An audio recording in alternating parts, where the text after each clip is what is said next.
Hey everyone, this is Derrick Broze with the Conscious Resistance Network, and today I'm bringing you another interview that I hope you'll find interesting. Of course, I want to ask you guys to bookmark theconsciousresistance.com to make sure you get all of my latest content, reports, essays, all kinds of material. Find it there at theconsciousresistance.com. But right now, we're going to talk to our guest for today. I already forgot it, Mike Swatek. I don't want to pronounce it. That's right. Cool. Well, so let's just go right into it. We've met recently, and I'm just now getting to know a lot about your work. So this will be kind of a deeper introduction for me, as well as maybe an introduction for my audience. But let's go ahead before we get into your projects. Tell everybody a little bit about yourself and whatever you'd like to share. Okay, I'm a retired mechanical engineer. I live out in the forest on a Cherokee Indian reservation, so it's really cool. Built my place out here, and I've been helping with promoting some things lately. And also I have a business that's fairly new where I'm manufacturing and direct selling cosmetic products for the Agora. Awesome. Okay, so yeah, let's get into that. I know, like we said, you have several different projects and things that you're promoting at the moment.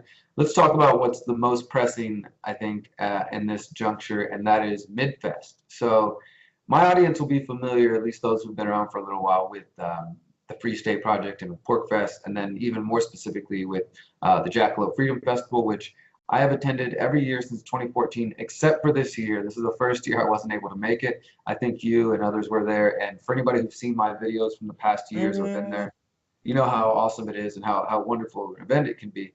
And so there's not just Jackalope, though. There's other little pockets of these kind of communities, these little agoras happening and sort of spontaneously with a little bit of planning, but mostly spontaneous. And it seems like Midfest is stepping into that, that arena now as a new offering. So go ahead and tell everybody a little bit about that and what they can expect and where they can come out and participate. Okay, this year was my first year to go to the Jackalope Freedom Festival. First time I'd been to an event of that type. There aren't any close to you or I here in the middle part of this continent. And so I really came away from that inspired, had a great time. They missed you there, by the way. And did a little research, and really the nearest things are all the way out in New Hampshire or Michigan or Arizona. So, decided, well, okay, we need to do something in the middle of the country or the middle of the continent.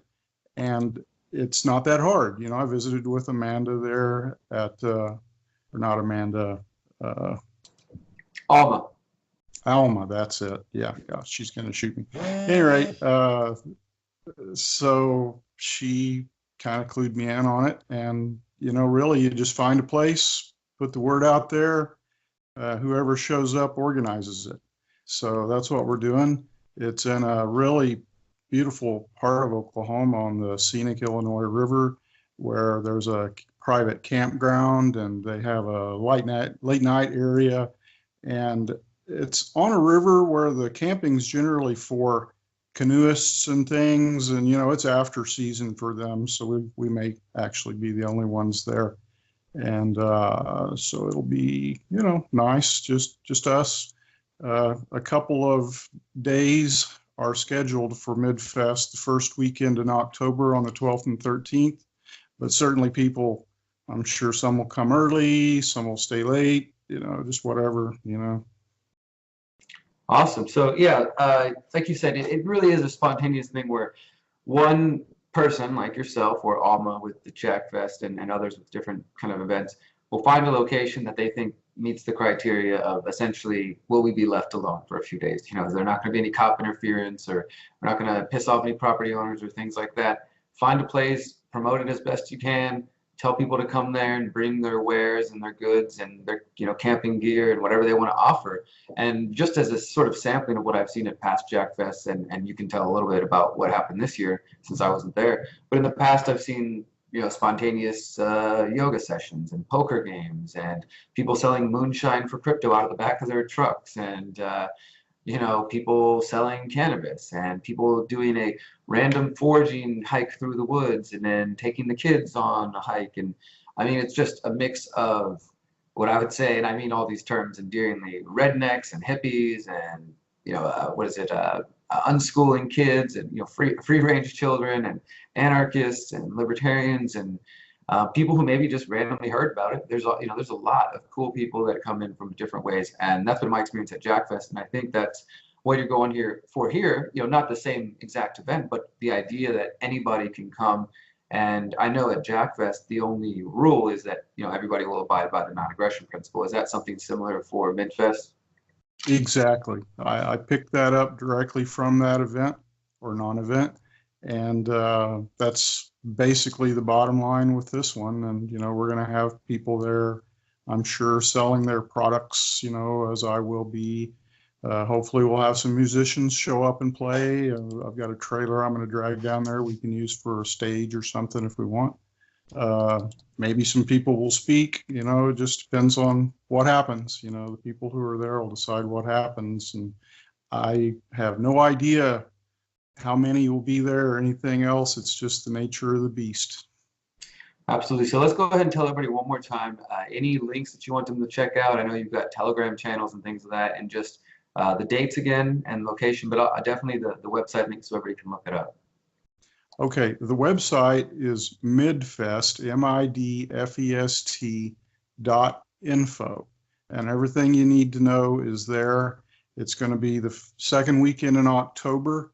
It's located north of a town named Tahlequah in Oklahoma, along the Illinois River.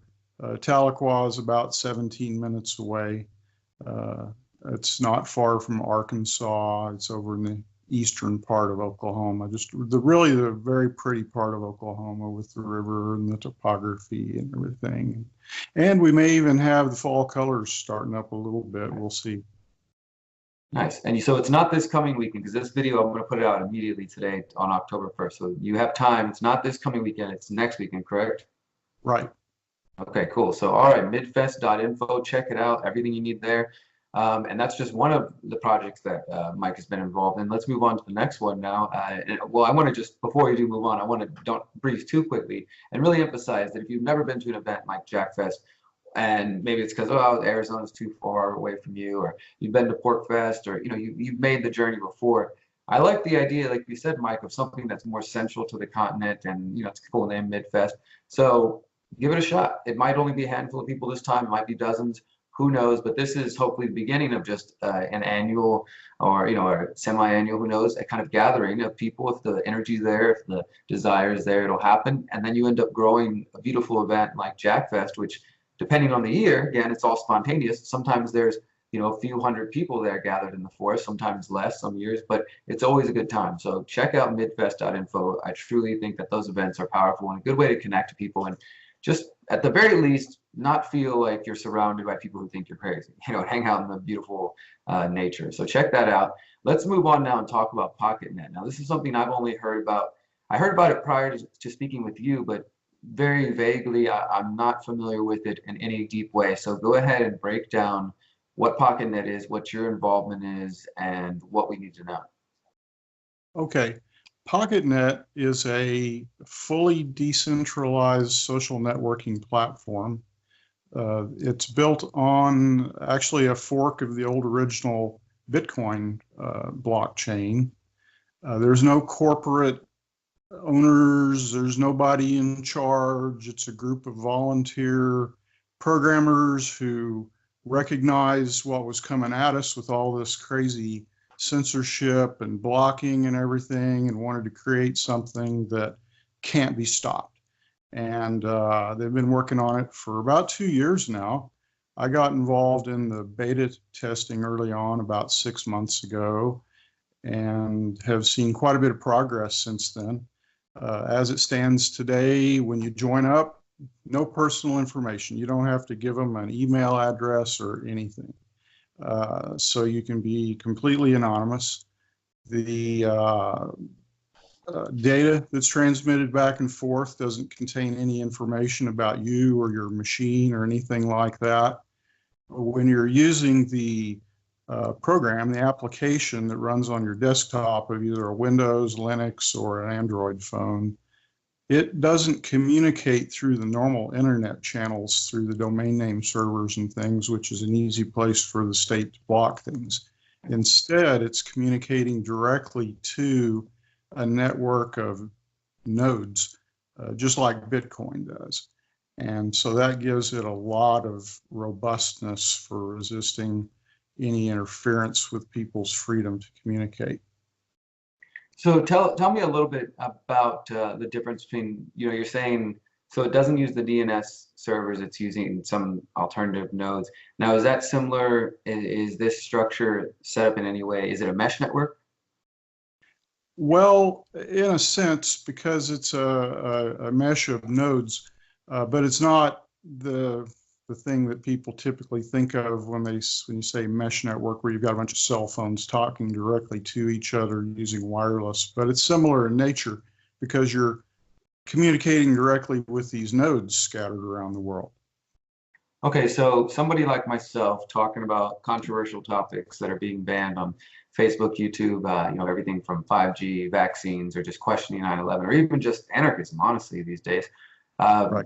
And so walk me through the process of, like you said, there's multiple ways. Most people are used to, I think, just the simple censorship from a company like Facebook. But then there's alternative ways. Like if they wanted to really shut down your website, you can go through, as you said, through the domain name server. You can go through, what are some of the other typical channels that the state would use, I guess, is what I'm getting at. And how does PocketNet avoid those? Well, the primary things, first of all, are censorship within the platform. Are they cooperating with the state? Are they providing some means of preventing messages from getting out? That can be because of the owners, the corporation behind the thing, or it could even be because of the user community. The nice thing about the way PocketNet is set up, you don't have any of that. The content, the only issues about censorship might be if you really posted something hideous, some terrible assault or something like that. And I think the community, the people with high reputation may blackball that and cause it to not be visible, but it would still be there. And you could, in fact, you could still link to it and everything else. It's just that other people on PocketNet wouldn't have to see it. But I haven't seen that happen yet. So, the community is very sensitive about getting anywhere near that slippery slope. So that's the first thing. And then the second thing is blocking, and typically when they block things, they're blocking it through the domain name servers. That's the primary channel. Although I think when you're talking about a country like China, they have other things they can do to block the incoming communication lines and things like that. But if you have a decentralized nodal network, it'll find its way around that kind of stuff. And so that's the key thing to this. And there's no head to chop off. There's no corporate owner. There's nobody in charge. It's a program. And then there's a volunteer development group that just keeps making additions to it and improvements. And so it's really cool. It's very unique. Even say Steemit, for example, has leadership, a corporation behind it, which is a weakness and could be attacked to get at the platform, or bought and disabled, kind of like Google likes to do to things like they've done to YouTube. Yeah. Okay, so it does help people avoid some of the traditional, like you said, from in-platform censorship to alternative ways it can route around that. What would you say is the major weakness? Like you mentioned, maybe there's some other ways that a country like China can go about censoring internet access and things like that. What, if any, that you see at the moment? What's going to be the next battle once we cover all these channels like PocketNet appears to be trying to do? Where's the next weakness that we need to think about? Well, if they can identify all the nodes and, isolate them or shut them down, I guess that would be the way to attack it. But right now, in fact, that's been a focus of my activities, just getting more and more nodes. The more nodes we have, the stronger it is. Beyond that, you really almost have to shut the whole internet down. And that's not a very economically attractive solution, because now you're shutting down a whole lot of businesses and important communications and things like that. So as we grow and get more and more nodes, this thing's going to be more and more unstoppable. Awesome. I like the sound of that. So go ahead and tell everybody where they can find out about that project now. And you know, I guess you said it's functional. Like if somebody wanted to come out, is it and use it, they can already try it out, or is it in beta, or is it only available to developers? Where is it at? It is in a beta version, but it's available to everybody. The website is PocketNet.app. And if you go there, you can register to become a user. It requires no information. You do receive a 12-word key that you need to write down and save, because they have no way of reactivating your account. They have no way of entering or modifying or doing anything to your account. It's all yours. If you lose that key, you've basically lost your account. So that's really the only thing. And then once you're on there, a convenient place to go, there's I've got a user set up there named Node Champion. And so if you want to go directly to that page, you can just go to pocketnet.app/Node Champion. And there you'll find an overview of PocketNet with a whole lot of information about it, how to use it, you know, how to make posts and all that stuff.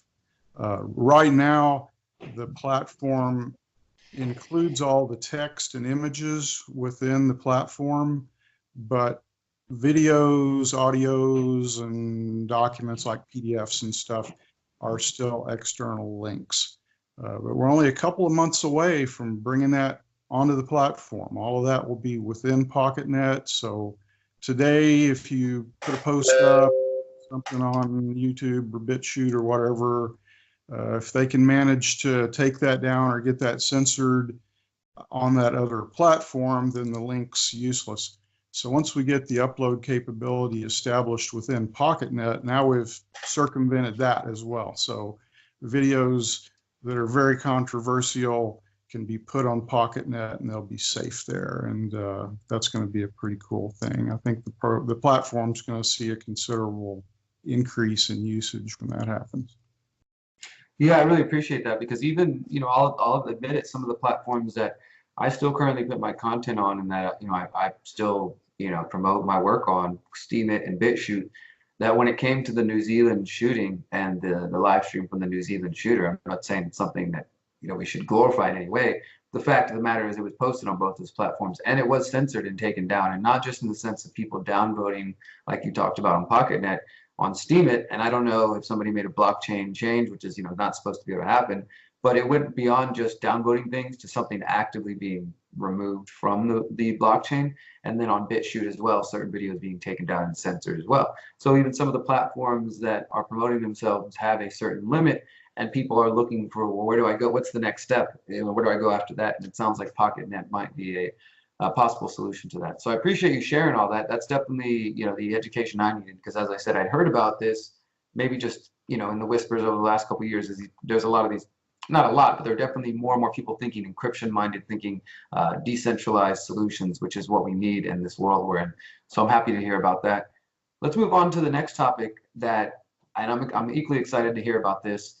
This is your work involving silver, and not just silver in, you know, as far as precious metals go, but silver in other ways. And so you actually have a business in that area. So let's talk about that. Okay. Well, it's been an interesting journey because I'm a mechanical engineer and now I have a cosmetics company. So I've just kind of followed the path, you know, and where it started was about 5 years ago when they were having the big Ebola outbreak in Africa, where thousands of people died, and they started bringing patients to the United States. They had some in Dallas. Like they had one nurse, I think it was, who went out wandering around after exposure. And so, you know, the question is, okay, well, what's the plan? You know, what if this thing gets out here? And I did some research and discovered, well, the plan was experimental vaccines for the population. And, well, I don't think so. So I kept looking, trying to find other options, and discovered that the country of Sierra Leone had approved colloidal silver as an effective treatment for Ebola. And it was like, well, what is that? So I started doing some research and discovered that, silver kills all microbes. There's no resistance to it. It kills viruses, bacteria, molds, yeast, funguses, protozoa, parasites, all of them. And so it's pretty amazing, and then looking at the history, it used to be one of the most widely prescribed things by doctors, for everything from dandruff to gonorrhea to athlete's foot to nail funguses. I mean, just all kinds of things they used to use it for. And then in the 30s, they developed the sulfa drugs and penicillin and all that stuff, and all the medical community got all excited about that and figured out they could make a lot of money on it. And over time, silver was kind of set aside and people forgot about it. And now in more recent years, all the bugs are developing these immunities to these things. You've got MRSA and all that stuff in the hospitals and things. So, silver's been making a resurgence. But the FDA doesn't like that because it cuts into the profits of its owners.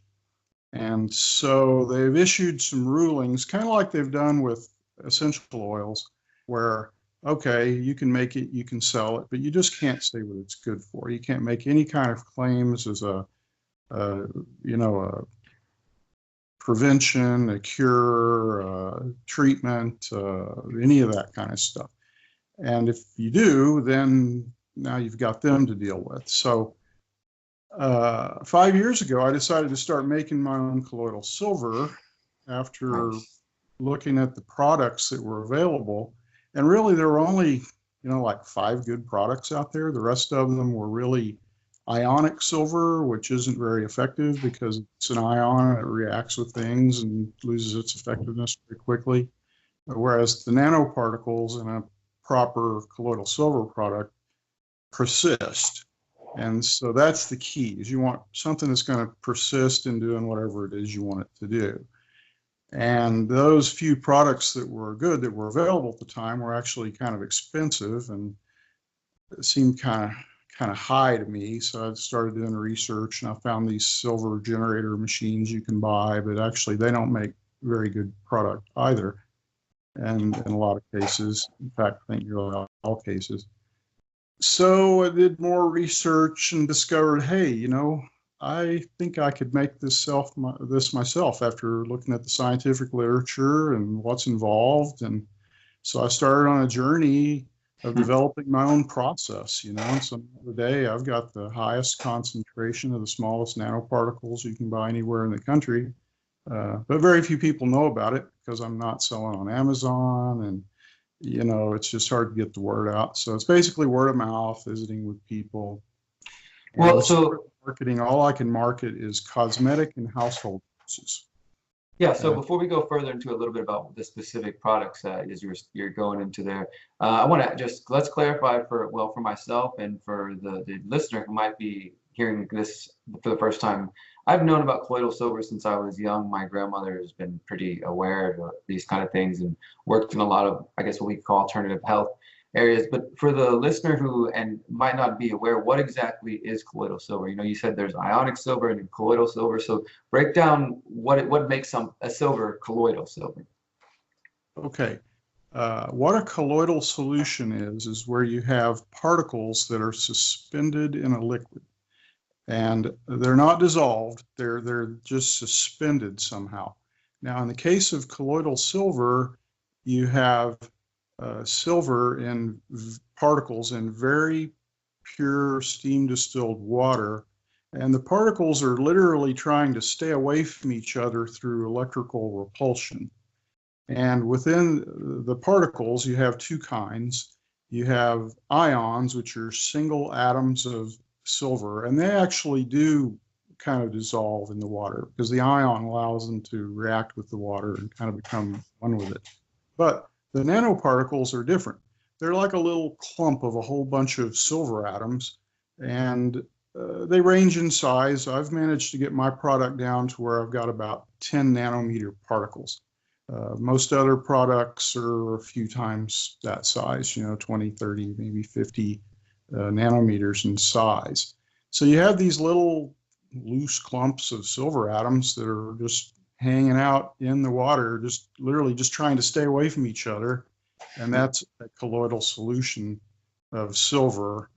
And the more ions you have in it, the less nanoparticles you can have. So that's why I've been spending a lot of work getting the ion concentration down, getting the nanoparticle silver concentration up, and then working on getting the overall concentration up.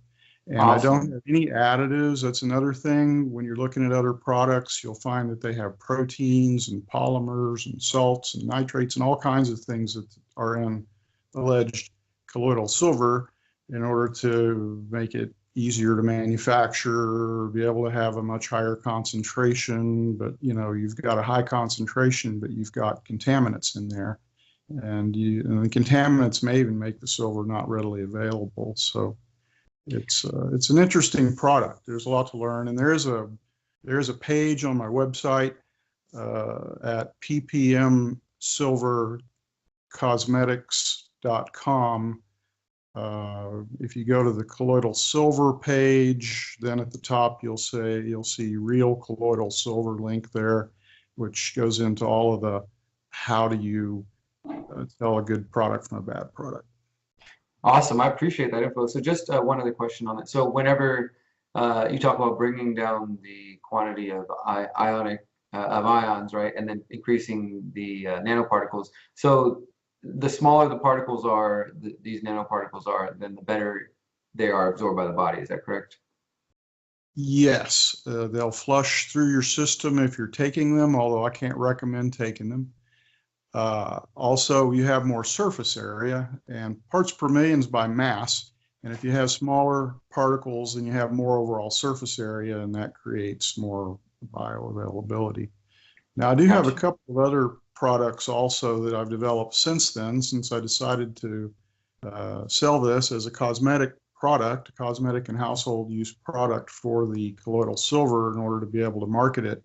I've since then developed a cream which is unique. It's all natural. It has 500 parts per million of silver in it, and there's nothing else like it. I can't make any kind of medical recommendations for it, but people have come back with some pretty interesting stories about how they've used it to deal with various nail funguses and cuts and acne and things like that. Gotcha. We should probably stop there before the feds bust in the door. Yeah. And I also have some go ahead. 150 parts per million in them as well. You said you have some products with 150 parts per million? Yeah, that's the lip balms. I have some lip balms as well. Okay, great. Awesome. So I'm going to include the links to Midfest, to more information at PocketNet, and of course to PPMSilver Cosmetics. We'll share all that below to let everybody find your different works and check it out for themselves. What if somebody wants to just get in touch with you personally? Is there any way they can do that? What's the most easy and convenient way to reach you, Mike? Well, the easiest way is on the website. There's a contact button right there. You can email me. There's also a phone number there, and that's the easiest way to contact me. Products are for sale you can buy with cash, money orders, things like that. Crypto, I've also got a Shopify site where they accept PayPal and credit cards and crypto and stuff like that. But the contact information is right there on the page, and that's the way I communicate with people, through email and phone typically. Awesome, Mike. Well, I appreciate you taking some time to talk to me. I appreciate you reaching out to me originally and us just establishing this connection. I hope that everybody watching and listening to this has enjoyed this. Definitely check out Midfest if you're available. You still got time to plan. Come out to Oklahoma. Check out PocketNet. I know my audience is all about decentralized solutions because we understand that's the future. And if you want to learn more about colloidal silver and what Mike's doing there, you can find that website below as well. We're going to leave it there, Mike. Until next time. And guys, you know the drill. Remember, you are powerful, you are beautiful, and you are free.